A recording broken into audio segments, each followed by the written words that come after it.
पागल नहीं हूं मैं, पागल नहीं हूं।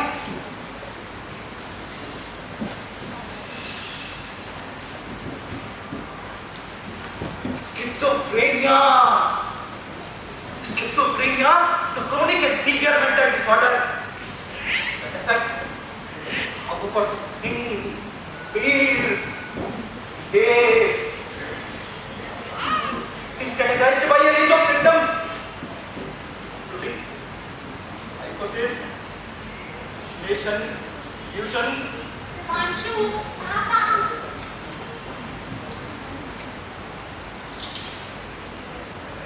Nice thinking, behavior.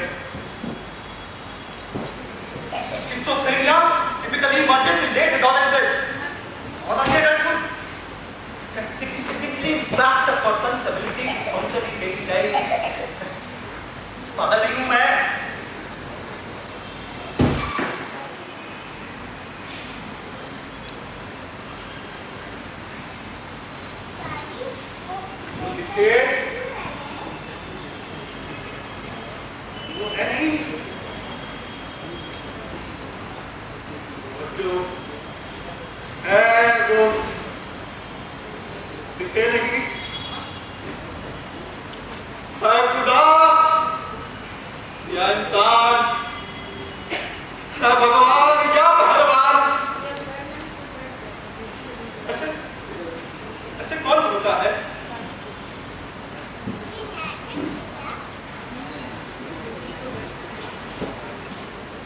लगे किस्मत में मीठे फल,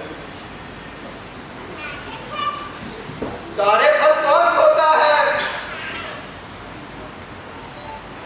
अरे फल कौन?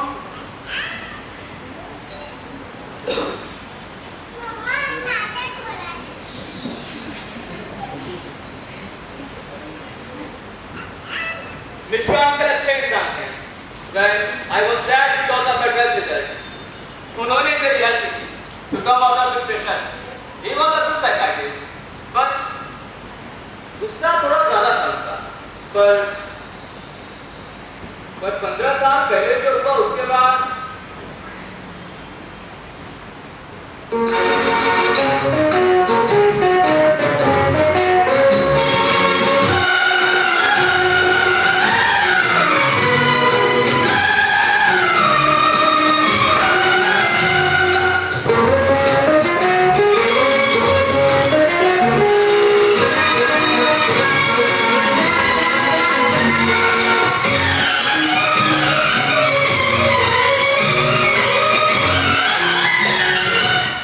Papa.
हिमांशु मिश्रा की बात। तुम्हें बेकार की नौकरी करने की जरूरत नहीं। वैसे भी सोसाइटी में बहुत रिस्पेक्ट है। I know विकांशु बहुत रिस्पेक्ट है तुम्हारी सोसाइटी में, बट मेरा काम भी कोई कम रिस्पेक्टेबल नहीं है। I am also a hard working teacher. इतनी हार्ड वर्किंग हो तो अपनी प्रॉब्लम्स का सॉल्यूशन खुद निकाल लो रेशमा। ये छोटी-छोटी बात लेकर मेरे पास बताए। विकांशु, मैं जब भी तुमसे अपनी कोई प्रॉब्लम शेयर करती हूँ तो मुझे अवॉइड करते हो। मैंने कितनी बार कहा है मुझे इस घर में दिक्कत हो रही है। स्कूल जाने के बाद मेरे पास भी इतना टाइम नहीं रहता है कि मैं घर के काम कर पाऊँ, और इसलिए माँ जी मुझे हर समय ताना सुनाती रहती है। Vikanshu, Vikanshu, please try to understand. इस घर में रहने की वजह से मेरी जॉब भी अफेक्ट हुई है। आए दिन मुझे स्कूल जाने में लेट हो जाता है। इतनी दिक्कत हो रही है तो तुम अपनी जॉब छोड़ दो। हाँ, जॉब छोड़ दूं और तुम्हारे घर में रह के तुम्हारी माँ के लिए खाना बनाऊं, बर्तन मांजूं और कपड़े धोऊं। आई एम सॉरी, बट ये कभी नहीं हो सकता। तो तुम क्या चाहती हो रेशमा? मैं अपनी माँ को छोड़ दूं और तुम्हारे साथ कहीं और जाकर के रहूं? ऐसा नहीं है विकांशु, मैं बस चाहती हूँ कि आप पीसफुली रहें। आए दिन कोई ना कोई रिश्तेदार आ जाता है और मुझसे कहने लगता है बच्चा कर लो, और अब मुझे भी ये प्रेशर की तरह फील होने लगा। मैं अपनी माँ को छोड़ के नहीं जा सकता, इस बात तुम्हें समझ में नहीं आ रही? मैं तुम्हें माँ को छोड़ने के लिए नहीं कह रही हूँ विकांशु। हम उनसे मिलने आए हैं, कर सकते हैं। ऐसा नहीं हो सकता Reshma. Vikanshu, please try to understand. इस घर में रहने की वजह से हमारी मैरिज लाइफ भी अफेक्ट हुई है। हम कहीं और शिफ्ट हो जाएंगे, हमारी सारी प्रॉब्लम्स सॉल्व हो जाएंगी।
हमारी चैंपियन। पापा, आपने मुझसे प्रॉमिस किया था, मैं जब ट्रॉफी जीतूंगी तब मुझे आइसक्रीम खिलाने ले जाओगे।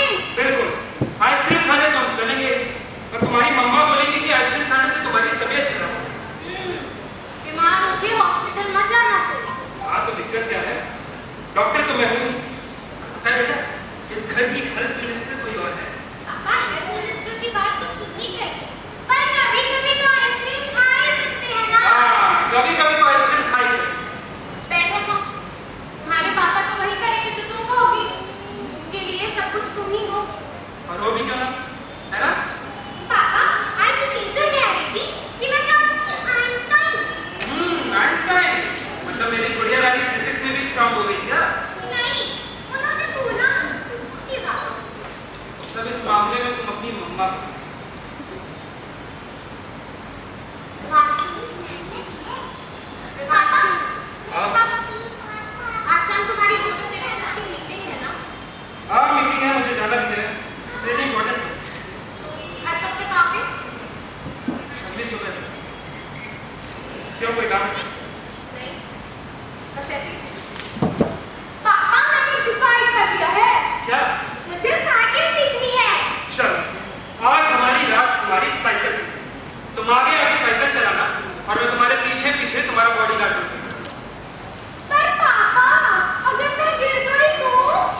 ऐसे कैसे गिर जाओगे बेटा?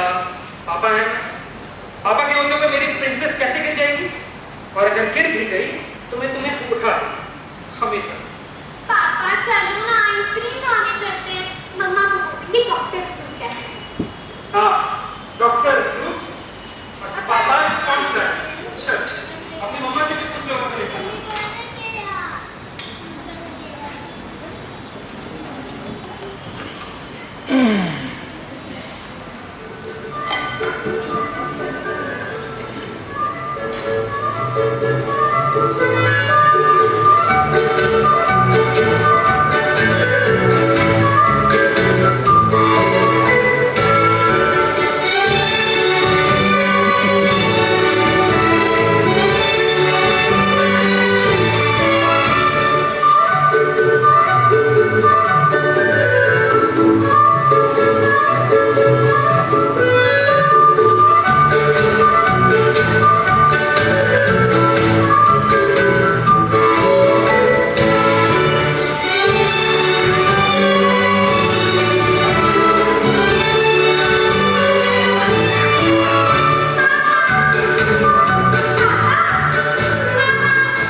गुड़िया रानी भी तो स्मार्ट है। पापा, आपको पता है आज हमारी क्लास में टेस्ट हुआ था और आपको पता है उसमें मेरे कितने मार्क्स आए? Full marks. आपको कैसे पता? अरे मुझे पता है मेरी गुड़िया रानी कितनी स्मार्ट। तो बताओ इस बारे में कोई नाम तो बनता है? हाँ। क्या चाहिए हमारी राजकुमारी को? पापा मुझे एक डॉल चाहिए, एक क्यूट सी डॉल। आपको याद है जब मैं मॉल में देखी थी? अच्छा, तुम्हारी गुड़िया रानी को एक क्यूट सी डॉल चाहिए। हाँ। चलो फिर आके बंद करो। नो चीटिंग रानी बेटा, नो चीटिंग। नो। हाँ अब आगे करो। वाह पापा, thank you. You are the best पापा, यू आर द बेस्ट। पापा आपको पता है मुझे खूब पढ़ना है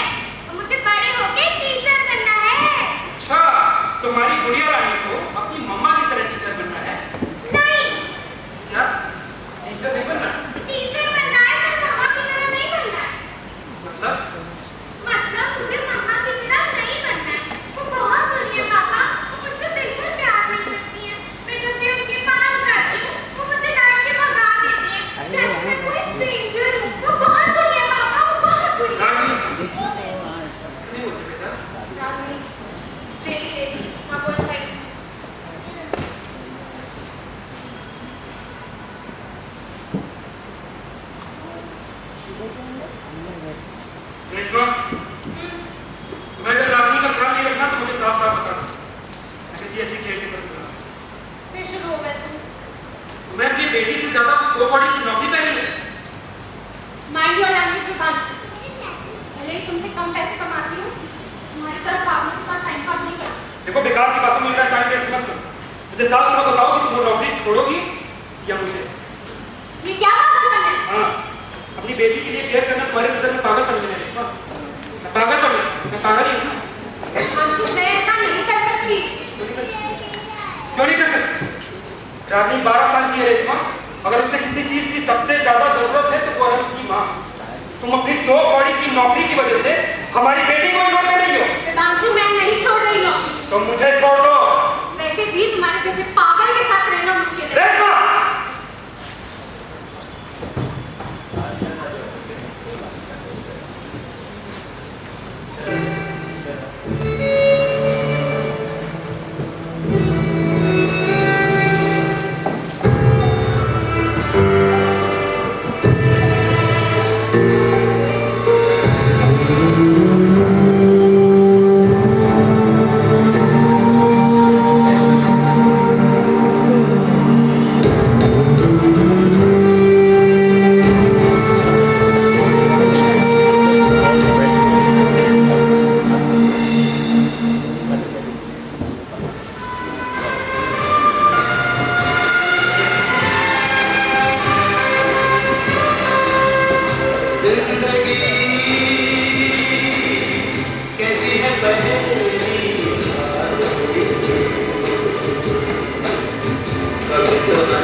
जबकि मैंने हमेशा तुम्हारे साथ खड़ा है।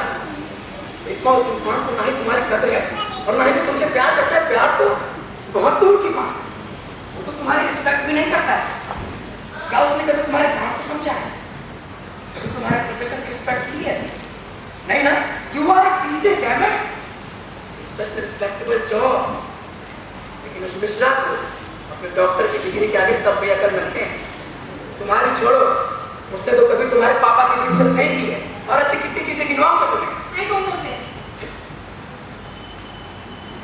मैं कभी समझ नहीं पाती हूँ ये सब सही है कि नहीं। सही है कि नहीं?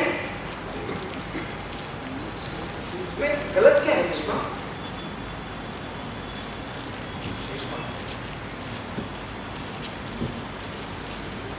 हम प्यार करते हैं। जैसे विभांशु मिश्रा मेरा पति है, माँ हूँ मैं उसके बच्चे की। हम जो ये कर रहे हैं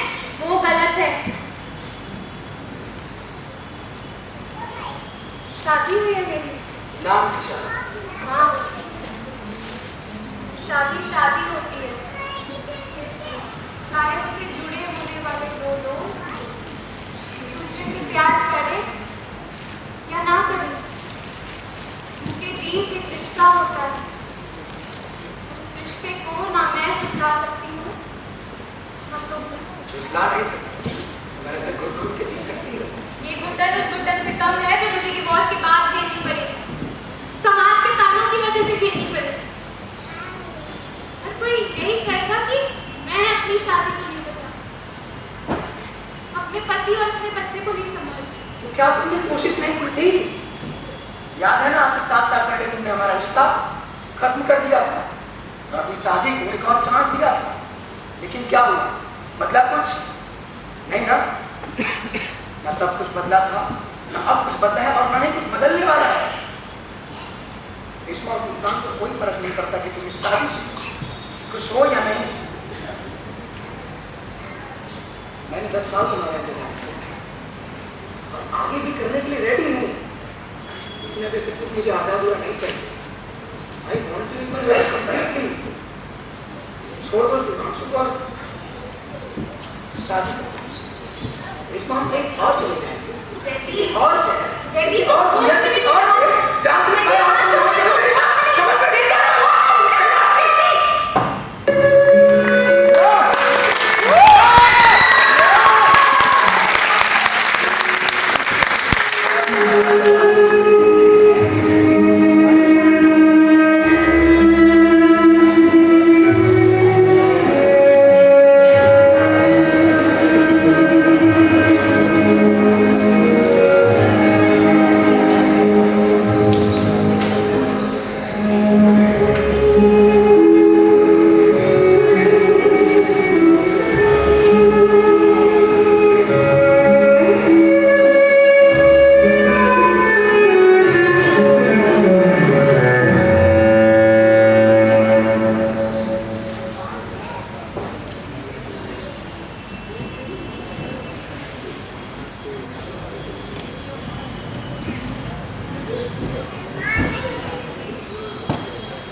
रागिनी क्या करेगी? कौन है? कोई नहीं, वो उसके स्कूल में प्ले चल रहा है ना, तो वो दिन भर कहानियां बनाती रहती है और सबको सुनाती रहती है। तुम उसकी किसी की बातों पे ध्यान मत दो। तुम्हारा दिन कैसा था? मेरा दिन तो बढ़िया था, पर रागिनी बेटा कहानियां लिख रही है।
सारे सबूतों और गवाहों को मद्देनजर रखते हुए और डॉक्टर विभांशु मिश्रा की दिमागी हालत को समझते हुए ये अदालत डॉक्टर विभांशु मिश्रा को 15 साल के लिए मेंटल असाइलम में भेजती है और दिमागी तौर पर स्वस्थ होने के बाद उम्र कैद की सजा सुनाती है।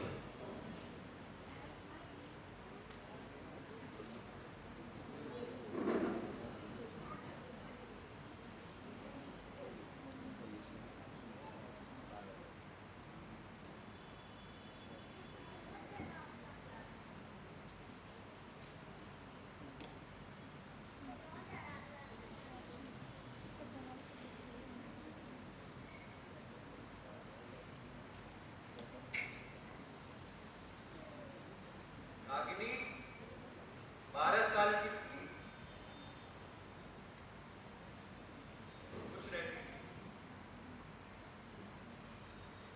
बहुत अच्छे से बात करती थी सबसे, बहुत तेज थी पढ़ाई में, कहती थी पापा मुझे बड़े होके टीचर बनना है। मुझे बड़े होके टीचर बनना है पापा।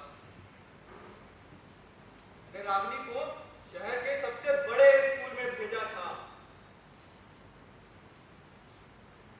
पर एक दिन रागिनी स्कूल से घर नहीं लौटी।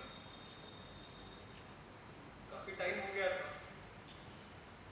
मैंने स्कूल में फोन किया। स्कूल वालों ने कहा रागिनी की बस 2 घंटे पहले ही निकल चुकी है।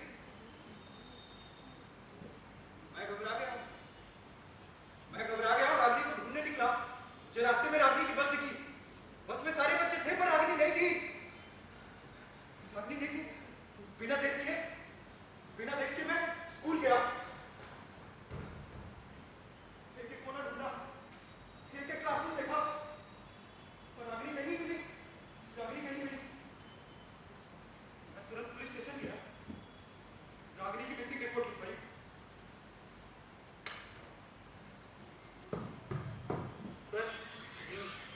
सर, मेरी बच्ची स्कूल से घर नहीं लौटी सर। अरे भाग गई होगी अपने किसी आशिक के साथ, 2-3 दिन में वापस आ जाएगी। घर जाओ, इंतजार करो। सर वो 12 साल की छोटी बच्ची है सर। आजकल की बच्चियां बच्ची कहाँ रही, और वैसे भी वो तो 12 साल की थी।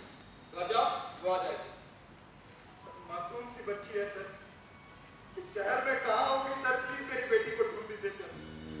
सर मैं रिक्वेस्ट कर रहा हूँ, प्लीज मेरी बेटी को ढूंढ दीजिए सर। मासूम सी बच्ची है सर। इतने बड़े शहर में कहाँ होगी? शहर में कुछ एक बार तो तुझे समझ नहीं आता, मैंने कहा ना वो आ जाएगी। हवलदार, बाहर निकालो उसे। नहीं तो आप सर कहाँ से आ जाते हैं?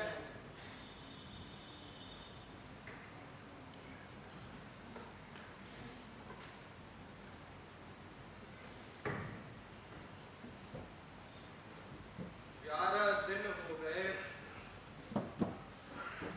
पुलिस मेरी रागिनी को नहीं ढूंढ पाई।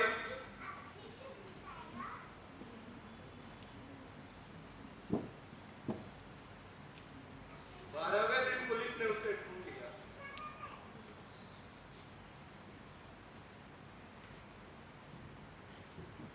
सर लगता है किसी ने बड़ी बेरहमी से इसका गैंगरेप किया है। नहीं, पागल है क्या? बोलेंगे किसी जंगली जानवर ने मार डाला। चल।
बच्ची के हाथ टूटे हुए थे।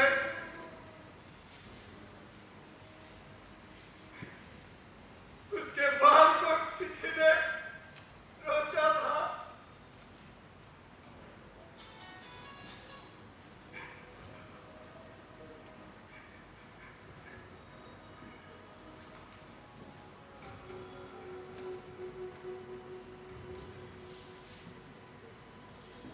पोस्टमार्टम रिपोर्ट में पता चला गैंग रेप।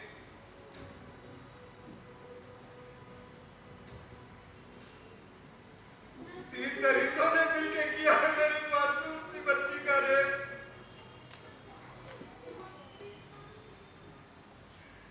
12 साल की बच्ची का रेप किया उन 4 बहेड़ियों ने। मेरी बच्ची के हाथ तोड़े।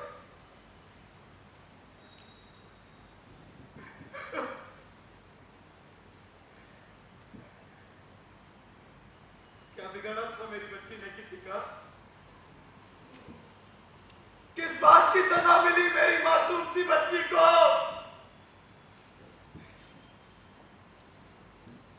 क्या कसूर था मेरी बच्ची का?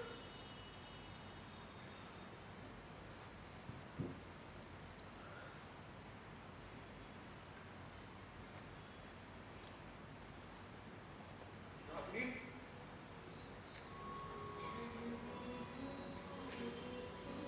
रागिनी,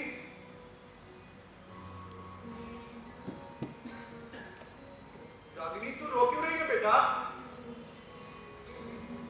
नहीं नहीं रागिनी, ऐसे रोते नहीं बेटा। रागिनी, रागिनी, रागिनी, रागिनी, रागिनी।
कानों में आवाज आई,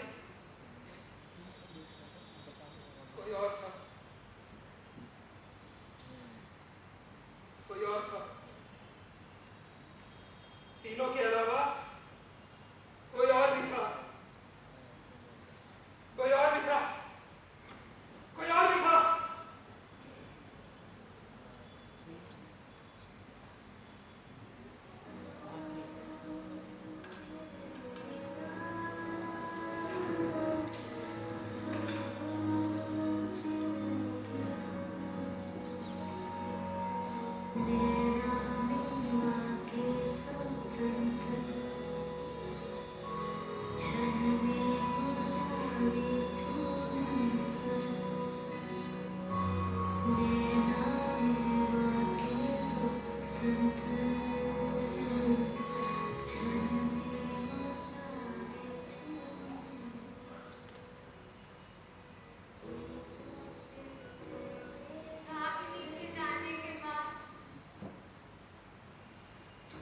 घर का हर कोना सुनसान हो गया।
रेशमा, लाओ, मैं दिखा रहा हूं, तुम आराम करो। तुम क्यों जाओगे? मैं जाती हूँ, मैं चली जाऊँ। आज तबीयत ठीक है, तो मैं आराम करो, तुम आराम करो, मैं आता हूं।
तेरी हालत देख के बुरा लगता है विभांशु।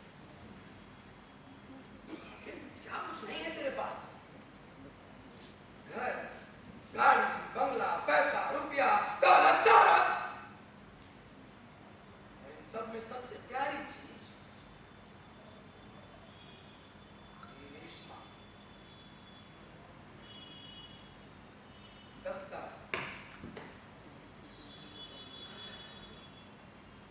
10 साल लग गए मुझे उसे पाने में। क्या कुछ नहीं किया उसे पाने में। उसके बाद जब वो मुझे मिली,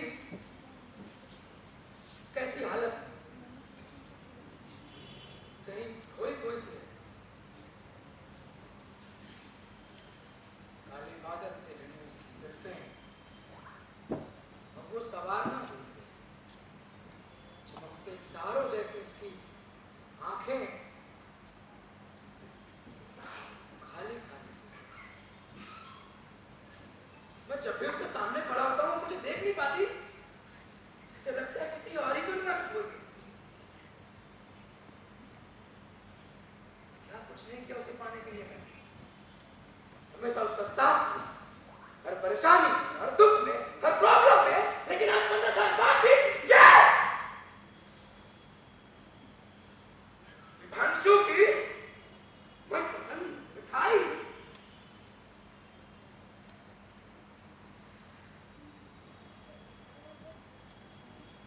मैं समझ गया, जब तक तू जिंदा है रेशमा मेरी कमी नहीं हो सकती।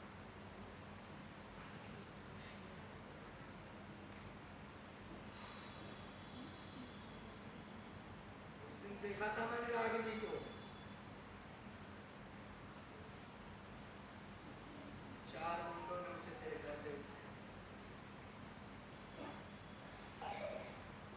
फिक्र मत कर, मैंने पता लगा लिया उन्हें किसने भेजा था।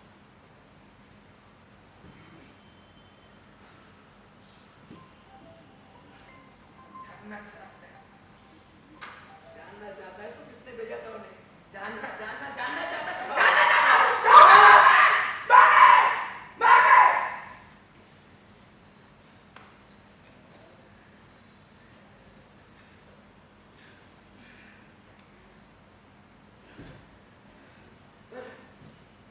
विभांशु, मुझे गलत मत समझना है।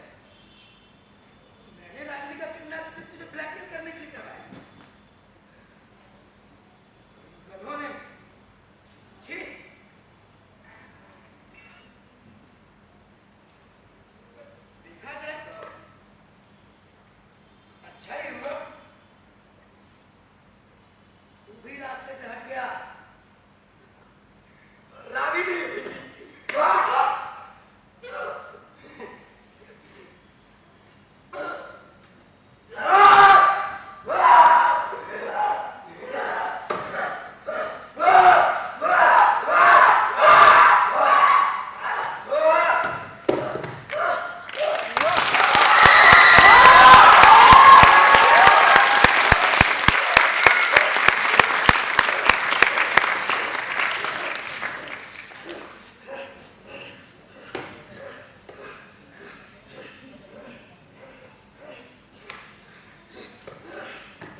उसने मासूमियत को मसल दिया।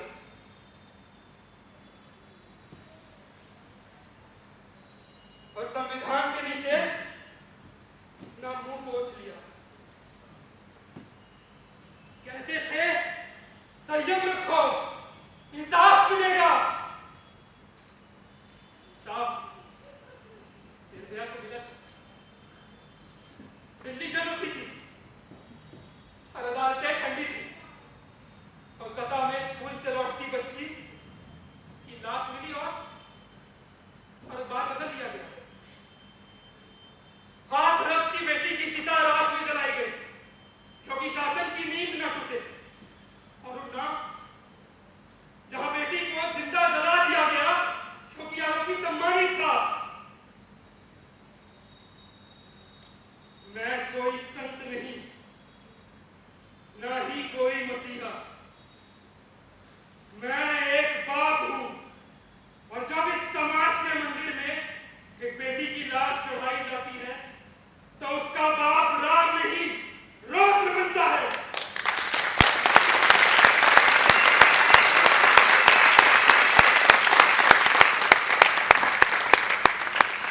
आज जयदीप मरा नहीं, दरिंदगी मरी है।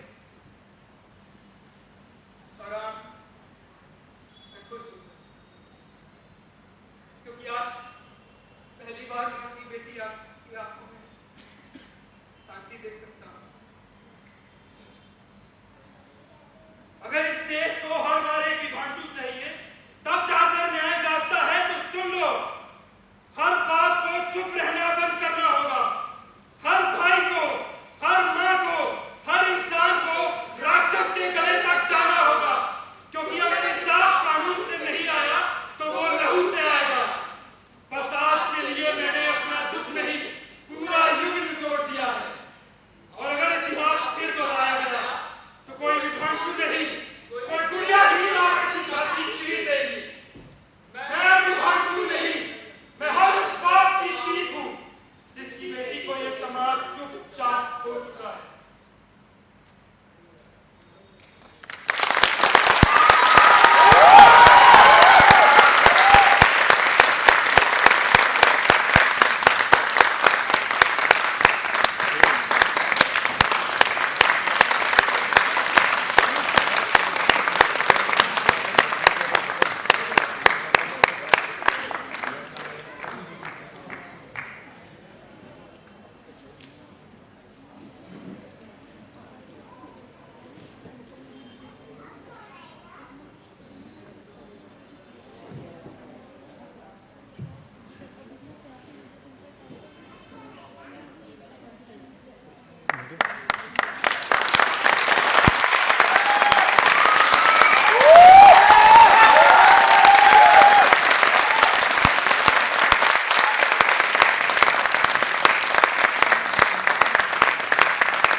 तो ये थी आज की हमारी प्रस्तुति Antarnad.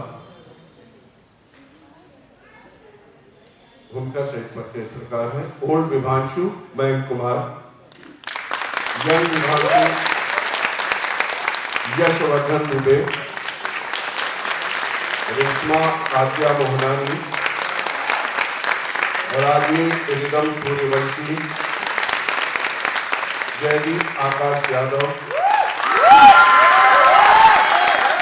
Rohan Anurag Yadav, police Anurag Yadav, havildar Shami, light designing Amit Kumar Srivastava, music Yashvardhan Dubey, Akash Yadav, set design Anurag Yadav, Mahesh Kumar, Sunny, property and costumes आद्या मोहनानी, इंदन सूर्यवंशी, निर्देशन आकाश कुमार, लेखन नाइक कुमार। आप सभी को बहुत बहुत धन्यवाद। कल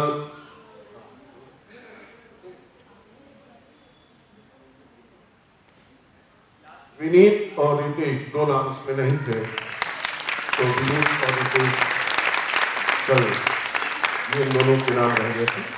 कल की हमारी प्रस्तुति है